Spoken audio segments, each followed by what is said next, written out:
જેતપરના આંગણે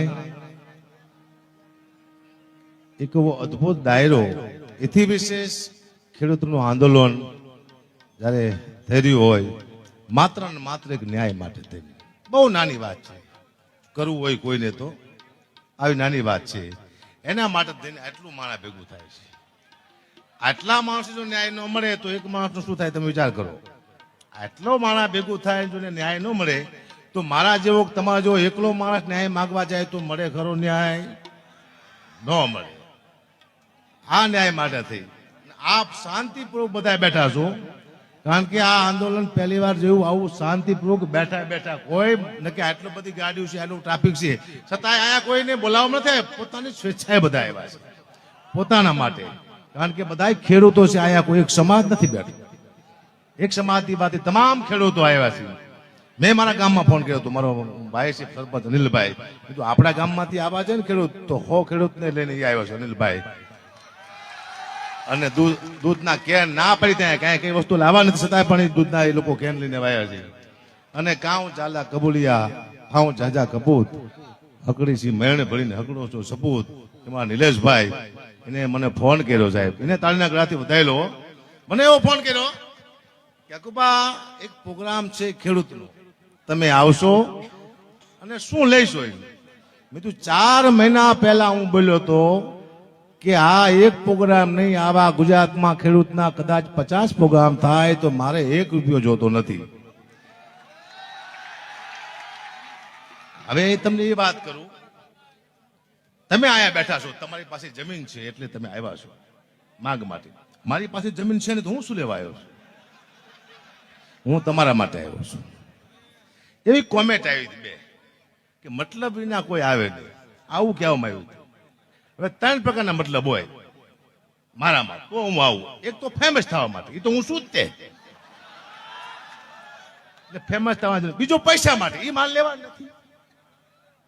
આ 2 તો વહી જાય.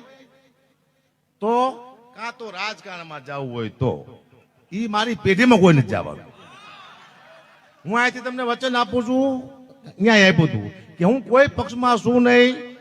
સરસ્વતી માની સોગંદ કહું છું, મારી કુળદેવીની, મારા પરિવારની, કે જીવન આખી હું કોઈ રાજકારણમાં નહીં જોઉં. કદાચ લડવાનું થાય છે ખેડૂત માટે તો લડીશ, પણ રાજકારણમાં હું નહીં જોઉં. તમને વચન આપું છું. અને આવો કદાચ કોઈ આવું વચન આપણને વિશ્વાસઘાત કરે તો એને રોડમાં જ મેન નખાય. આ નથી વિશ્વાસઘાત કર્યા પછી આપણે કઈ કરી રહ્યા ને, એ આપણી આ ફાયદો ઉઠાવે છે. મેં કીધું તું રાજકીય નેતા ન હોય તો ચોક્કસ આવીશ. આવું 4 મહિના પહેલા મને એક ચેલેન્જ આપવામાં આવી હતી, અને ગઢવી છે ને એકવાર પકડે પછી મૂકી ન શકતા.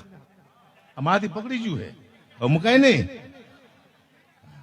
કારણ કે આ મરવું, આંદોલન, આ બધું તો અમારા લોહીમાં છે. 450 આત્મવિલોપન ચારણોએ કર્યા છે આ દુનિયામાં. કેટલા? 450 થી ઉપર. તો આ મરી જવું, જો આ દુનિયામાં બીક 3 વસ્તુ નહીં આવે, યાદ રાખજો. એક આવે ધંધાની બીક, માણસ એટલે માણસ ડરતું હોય છે. બીજી બીક આવે મરી જવાનું, અને ત્રીજી બદનામીની. આ 3 જ બીક આવે. આથી વિશે દુનિયામાં માણસને કોઈ બીક લાગતી નથી. આમાં મને એકે બીક નથી. વાત રહી મરવાની, તો મને 12 વર્ષ થયા, આવે કદાચ 8 વર્ષ હરખી જીવું ન જીવું શું ફેર પડે, એટલે એ બીક નથી. બીજી વાત ધંધાની, તો નથી કરવાનો. 1 કિલો ખેડૂત પાસે ઘઉં લઈશ તો મારું પૂરું થઈ જશે, નથી ધંધો કરવો. ત્રીજી વાત બદનામીની, તો હું મારી પોતાની બદનામી કરું રોજ.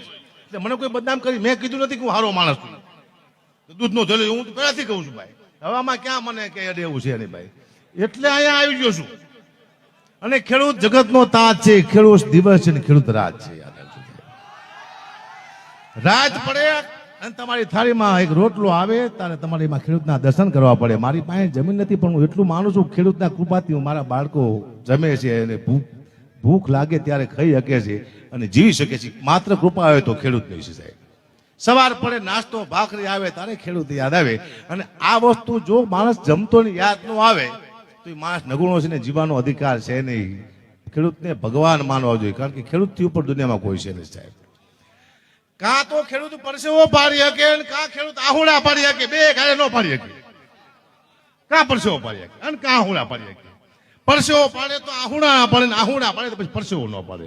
અને ખેડૂત જેથી પરસેવો પાડવાનું બંધ કરે ત્યારે માનવું કે દેશનો વિનાશ થઈ જાય છે. તમારા બાળકો રોડમાંથી આવી જાય છે, ભૂખથી તમને તડપતા હશો. આ તો દયાળુ છે, ખેડૂતમાં દયા છે.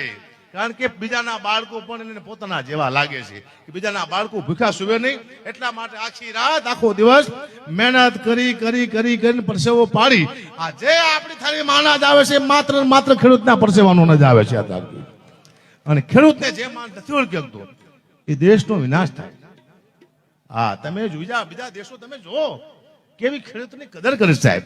ધાબા માથે જો અનાજ વાવતા એની ઇજ્જત થતી ના સન્માન થતા હોય તો આપણું કેમ ને.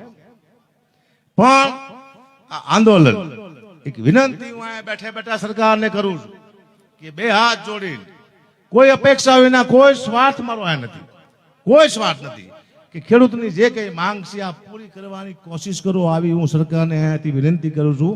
કારણ કે સત્તાને આપણે વિનંતી કરી શકીએ, વિનંતી કરું છું. અને મારા બાપુએ 700 વીઘા જમીન વેચી નાખી નહીં, હવે મને ખબર પડી. એમને ખબર હતી કે થાંભલો આવશે મારો દીકરો. અને 700 વીઘામાં થાંભલા આવે એટલે હું તો મરી જ જઉં ને. હવે જમીન તો છે, થાંભલો મારી માથે મૂકે થાય. એક જ વ્યક્તિ આટલા બધા ખેડૂતને ભારે પડે છે, દુઃખની વાત છે. એક વ્યક્તિ. શું કામ? આ પહેલી વાર કોઈ રાજનેતા નથી એટલે મને આંદોલન કેમું? કારણ કે કોઈ પણ નેતા તમારી દિશા ભટકાવી દે સાહેબ. તમને એટલું બધું મોટું ઊભું કર્યું હોય અને એક જ સેકન્ડમાં તમને તમારી દિશા ભટકાવી દે. નિલેશભાઈ, આ બરોબર થઈ રહ્યું છે અને આવું આવું જ કરવાનું છે આખી જિંદગી આપણે. શું એકતા? આ આંદોલન રોજ કરે તો મળી જાય ને આપણે ભાઈ. આનું જલ્દી રિઝલ્ટ આવવું જોઈએ, એને આંદોલન કહેવાય. પણ આંદોલન એવું છે શાંત, બેઠા બેઠા, કોઈ માથાકૂટ નહીં. અને આંદોલનમાં જેટલું પણ નુકસાન કરી એ નુકસાન પાછું આપણને છે, આપણા દેશને નુકસાન પહોંચાડી. પણ બેઠા બેઠા આપણે આંદોલન કરી રહ્યા છીએ. આપણો અવાજ ઉપાડી અને સરકાર બાજુ આપણે મોકલી રહ્યા છીએ. સરકારની ફરજમાં આવે છે કે લાખો અવાજ ભેગા થાય ત્યારે એમ માનવું કે ભગવાન સાંભળે છે. લાખો અવાજ ભેગા થાય એટલે ભગવાનને પણ નીચું આવવું પડે છે. તો સરકારને તો આવવું જ પડે ને આપણી માટે ભાઈ. ભગવાન નીચે આવી જતો હોય લાખો અવાજથી. આ તો લાખો અવાજ થાય છે આ ગુજરાતમાં. તો સરકારને વિનંતી કરું છું કે આપ ચોક્કસ ખેડૂતોની માંગ, જે એમના તકલીફ છે, જે એમના મુદ્દા છે એ પૂરા કરો. કારણ કે હવે ખેડૂત પૂરા થવાની તૈયારીમાં છે. એક ખેડૂતમાં છે ઓછામાં ઓછું 5 લાખનું દેણું છે, એ મને ખબર છે. એક ખેડૂતમાં ઓછામાં ઓછું. આમાં કઈ આપણે કમી લેતા નથી. 28 રૂપિયાનું જીરું હોય, જેવું કાઢો તો મારી 1800 થઈ જાય.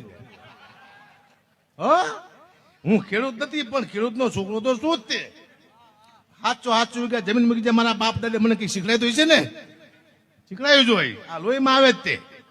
એટલે હું જાણું છું થોડું ઘણું. એમ નથી શું ખાતાના ભાવ છે, માવઠા થાય છે ને વરસાદ થાય છે, એ પાછું કોઈને ખબર જ નથી કેટલું નુકસાન ખેડૂત ભોગવે છે. 2 લાખ રૂપિયા લીધી હોય લોન, પાછું 12 મહિના ફરદીને ભરવા જવાની, વ્યાજમાં પૈસા લઈ લાવો ભરવી છે. માફ ન કરતું કોઈ આપણા પૈસા. એટલે ખેડૂત માટેના પ્રોગ્રામ છે.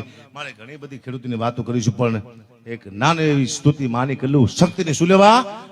તમારે લડવું હોય તો શક્તિની જરૂર પડે ને, શક્તિ વિના તમે કોઈ લડી ન શકો ભાઈ. શક્તિ છે તો આ દુનિયા છે.